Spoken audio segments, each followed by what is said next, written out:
мэдээ өргөжүүлж байна. Байнгын хорооны хаалттай хуралдааны ард бас л нэг хувилдаа өрнөлөө. Эдийн засгийн байнгын хорооны хурлаар Эрдэс баялагын сайд зоригтыг огцруулах асуудлыг хаалттай хэлэлцсэн. Огцрохоо 7 үндэслэлтэй сайдаа огцруулах шаардлага гэсэн шийдвэрийг гаргалаа. Сайдыг огцруулах шаардлага хүргүүлсэн гишүүд энэ үйл явдлыг хяналтгүй төр хяналтгүй засаглал яаж ажилдгийг яруу додар харууллаа хэмээн дүгнэж байна. Эрдэс баялагын сайд зоригтыг огцруулах 7 үндэслэл бийг нь Улаанбаатар хотод гэрэл тавгүй амьдарч байгаа айл өрхийн тоо 12,000-д хүрсэн. Эдгээр айлуудыг тогтоо болох арга хэмжээ авахгүй өдийг хүрсэн. Налахын урхад ажиллаж байгаа иргэдийн аюулгүй байдлыг хангаагүйгээс 2 жилийн дотор 40 гаруй хүн амиа алдсан. Овоо усны сав газарт алт тодборлогыг хоригдсан хууль улсын хурлаас гарсан байхад хууль зөрчин 190 лиценз олгосон. Улаанбаатарын утаа гамшиг хэмжээнд хүрчгээд байхад хувийн эрх ашигын үүднээс 17 тэрбум төгрөгийн тендерийг танилынхаа компанид хууль зөрчин олгосон. Оюу толгойн гэрээний талаар улсын хурлын чуулганд удаа дараалан худал мэдээлэл хийж ард түмний эрх ашигаас урвсан. Энэ мэтээр зоригт сайдад дурдаад байвал огцрох байтугай эрүүгийн хэрэг үүсгэх хэмжээний гэмт хэрэг бий. Гэтэл хамтарсан нэрийн дор хуульдааны засгийн газар түүнийг огцруулсангүй. Улсын хурлын 3 гишүүн нийлээд нэг сайдыг огцруулж чадахгүй байгаа энэ үйлдэл нь Монголд хяналтгүй төр хариуцлагагүй засаглал бий болсныг нотлолоо.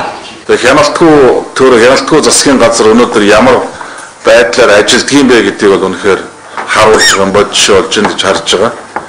Тэгээд бид турын хувьд бол яг өнөөдрийн засгийн газарт бас тохиол санал болгох нэгдүгээр, хоёрдугаар үнэхээр Монголын төр өөрийнхөө байгуулсан засгийн газар энэ төрлийн байгууллагуудтай хариуцлага тооцож чадах чадвартай байна уу юу гэдгийг одоос харуулах зорилгоор энэ асуудлыг тавьсан.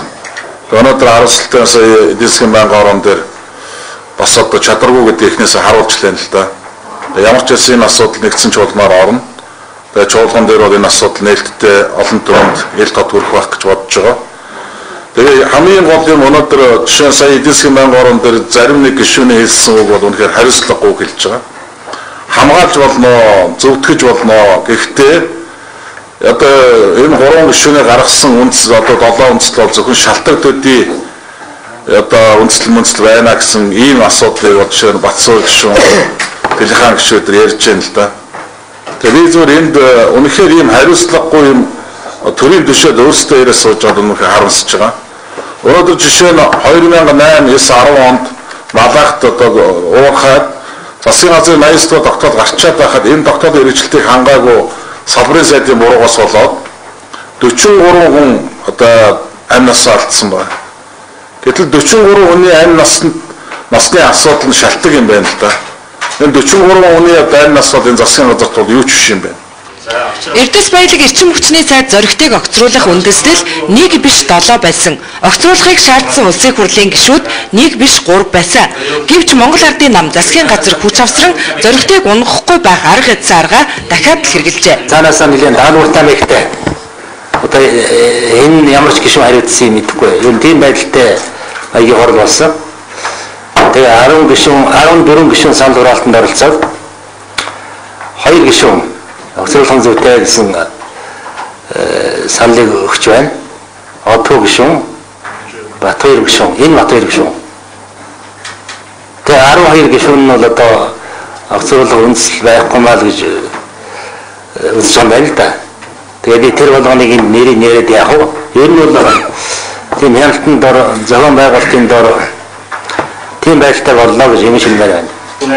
Хаалттай болсон эдийн засгийн байнгын хорооны хуралд энэ байнгын хороонд ямар ч хамааралгүй улсын хурлын гишүүн Лүндэ Жанцсан, Дондог, гадаад иргэн сайд Зандан Шатар, хэрэглэх газрын дарга Хүрлбаатар, улсын хурлын гишүүн Очир Бат нар орж ирж зоригтыг огцруулахгүй байхад хувь нэмрээ оруулсан байна. Эрх баригчид нь өөрсдөө хуулийн хүрээнд ажилдаг, хариуцлагатай байж гэмээр нийгэмд шударга ёс тогтноо. Ардчлал хөгжснө. Сайн засаглалтай улс орнуудад сайд дарга нар нь хэлсэн ганц үгнийхээ төлөө хариуцлага хүлээж суудлаасаа огцордог. Харин Монголд нам хэмээх том дарангуйлал тогтож улс төр дур зоргоороо авилгачдын тоглоомын газар болсныг энэ үйл явдал дахин нотлоо. Тэрийн ордноос Отхон Батбаяр нар мэдээллээ.